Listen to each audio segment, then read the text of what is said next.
Now, since symbols, archetypes, and the imagination lie at the very heart of the dream arc, I thought I would take a little more time to just talk about symbols. As long as we humans have existed, we have been using symbols to express abstract and essential qualities, to give form to our deepest values, to relate meaningfully to the natural world around us, to bring spirit and the divine into our awareness, and to honor the creative force of life itself. All of the world's major religions and spiritual paths have harnessed the power of symbolism. Meditative traditions have used symbols as a means of guiding us back through the winding roads of our monkey minds to our true nature and awakened essence.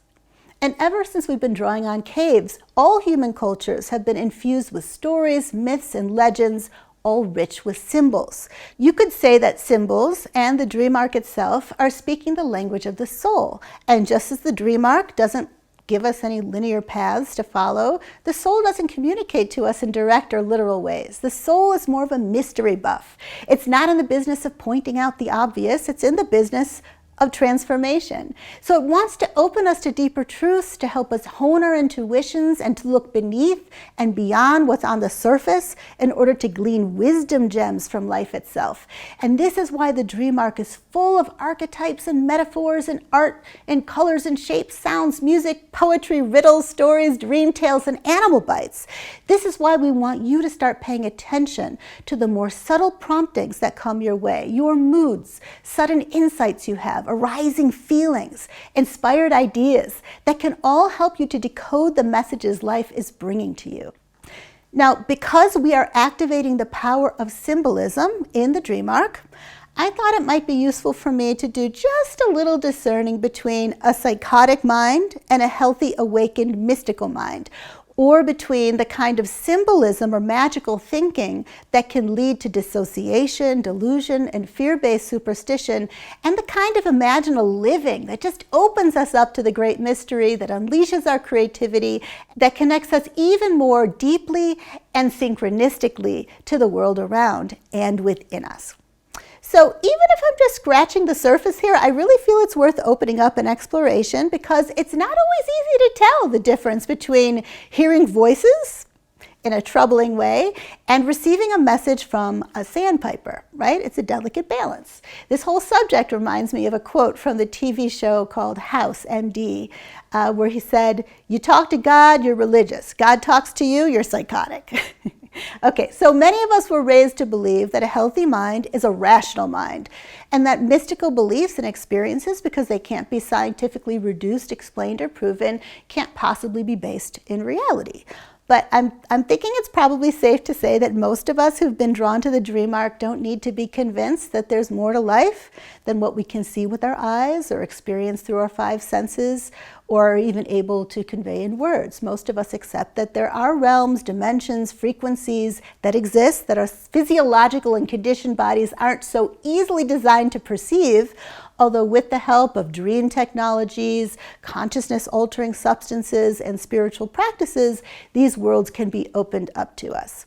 So most of us have an appreciation for a quantum physics take on the true nature of reality that says that ultimately it all comes down to a unified consciousness where seemingly separate objects are related in non-random ways.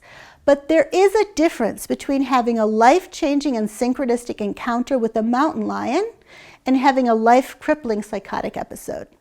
Psychosis can manifest in different ways, but essentially it points to a loss of contact with reality. It can involve people having hallucinations, seeing things that aren't there, or delusions, believing something that isn't true, like they're much more impressive than they are, or like they're being persecuted when they're actually not being persecuted.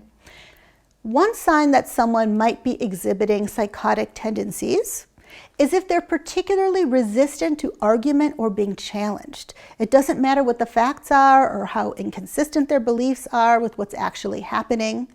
Generally speaking, a mind that's gripped by psychosis is a rigid, impenetrable mind, one that can have difficulty accessing logic or reason or accepting that someone else might have a different perspective than their own.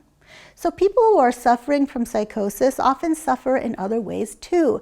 They may have trouble functioning, relating to people, or making a living.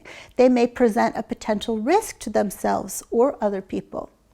Another way to think about it is this, that when a person is in the grips of superstition or delusion, they're dwelling in the realm of fear as well as scarcity, right? So they're living in an overwhelming, dangerous, or withholding universe that needs to be harnessed and controlled.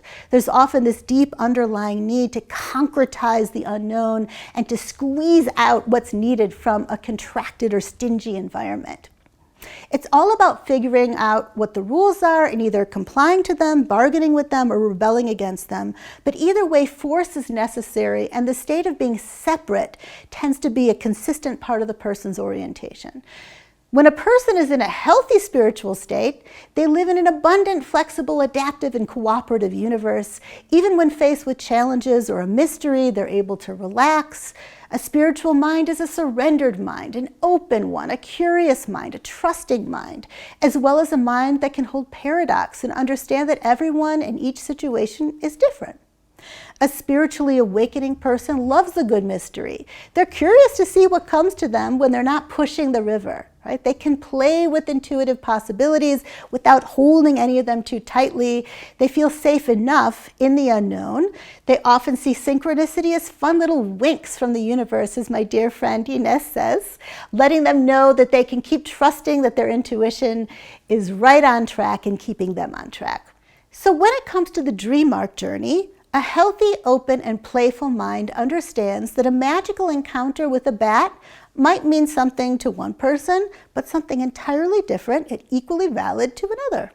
And a healthy mind could receive a meaningful message from a bat encounter and enjoy feeling that this encounter was meant to be, without actually having to be absolutely sure that the encounter was written in the stars or that the bat specifically intended to give them the exact message that they received. You get what I mean, I'm sure you do.